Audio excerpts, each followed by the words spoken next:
First నేను judges దగ్గర నుంచి స్టార్ట్ చేస్తాను. ఫస్ట్ సునీత గారు. Of course she's very beautiful. మీరు అంతే కైండ్ అని కూడా అనుకుంటారు, బట్ బ్యూటీకి కైండ్నెస్ కి ఎప్పుడు కూడా లింక్ ఉండదు.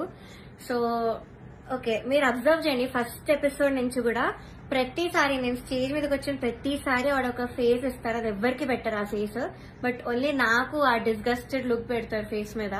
ఇది యాక్చువల్లీ చాలా మంది వెల్ విషర్స్, నా ఫ్యాన్ పేజెస్ అందరూ కూడా నన్ను అడిగారు. కాబట్టి నేను స్క్రీన్ షాట్స్ పెడతాను. ఇది ఎందుకు ఇలా did something happen behind the screen, ఏమైనా అయ్యిందా మీ ఇద్దరికి, లేకపోతే ఏమైనా గొడవ అయిందా అని ఇలా చాలా మంది అడిగారు. ఎందుకు ఆవిడ అలా ఫేస్ పెడుతున్నారు మీరు రాగానే అని. సో కానీ నేను చాలా డిఫరెంట్ చేయడానికి ట్రై చేశాను, బికాజ్ నాకు అప్పుడు తెలీదు. నేను ఏదో అలా ఆలోచిస్తున్నాను, వీళ్ళందరూ అలా ఆలోచిస్తున్నారేమో అనుకున్నాను. నాకు తెలియదు అప్పట్లో, ఐ డెంట్ రియలైజ్. సో నేను డిఫరెంట్ చేశాను కూడా.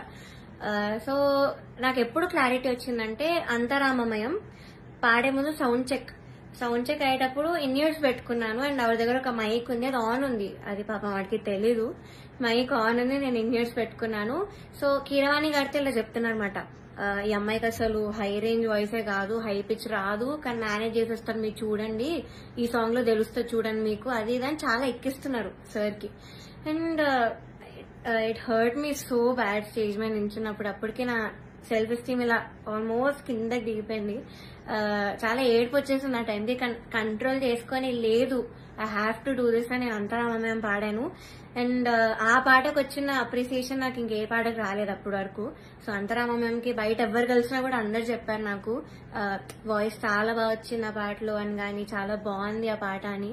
అది యాక్చువల్లీ చాలా సాంగ్స్ ఇచ్చాం, రాముడు రావునికి చాలా ఇచ్చాము. నేను ఏది ఇచ్చినా వద్దు వద్దు వద్దు అంటే ఇంకా లాస్ట్